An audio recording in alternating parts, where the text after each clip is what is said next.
Returning now to our architecture of a database system, we are ready to talk about how to implement a lock manager. We've seen two-phase locking the protocol, but how do we actually build it? Well, I was always mystified by this, to be honest, when I was a student starting out. It seemed to me like locking things in the computer was some sort of hardware magic or maybe some cryptography or something. But the thing to keep in mind is there are no adversaries in our scenario. The database system is managing all these transactions. Everything that's happening is happening under the control of the DBMS software. And so we're going to do locking by a simple convention. Within the database management system's internals, we're going to observe a protocol for how to use things. It's called the locking protocol. And it basically looks like this. If your transaction holds a lock and my transaction requests a conflicting lock, then I simply queue up waiting for that lock. And the lock manager is going to enforce this convention, and we're going to use the lock manager as a way of making sure that things are correct. So no magic, no hardware, no crypto, just a simple protocol for transactions to follow as they manage the database system internals. So here's the basic idea. Lock and unlock requests will be peppered through the code of the database management system, and they'll be handled by the lock manager. The lock manager is going to maintain a hash table that's going to be keyed on the names of the objects being locked, just a lookup table. And that lock manager is going to keep an entry for each currently held lock. The entry is going to contain three things. The granted set, which is a set of transactions that currently are granted access to the lock. So these are the transactions that have succeeded in getting their lock request fulfilled. A lock mode that tells us the type of lock currently held by the granted set, either shared or exclusive in the protocols we've learned so far.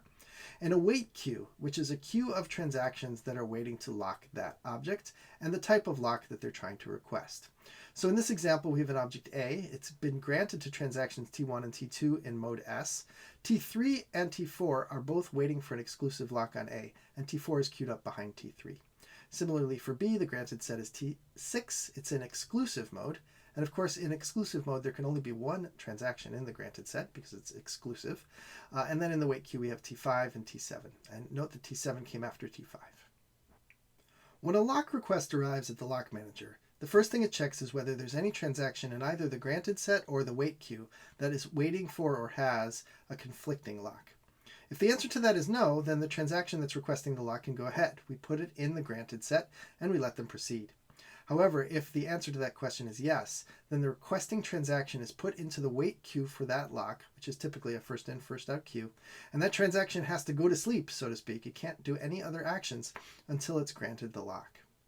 Now, transactions that are in the granted set can also request an upgrade. So for example, a transaction with a shared lock can request an upgrade to an exclusive lock.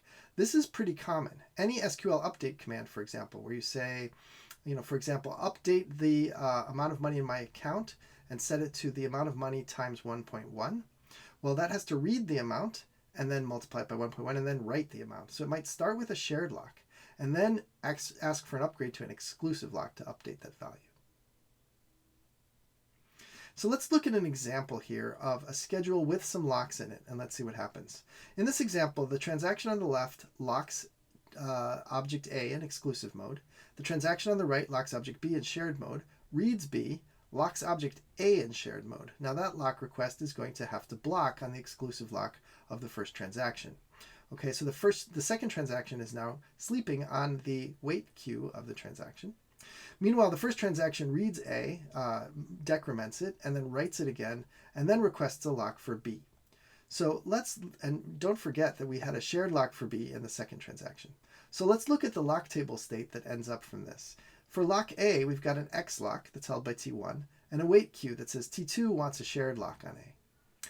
And for object B, we've got an S lock held by T2, and the wait queue says that T1 wants X.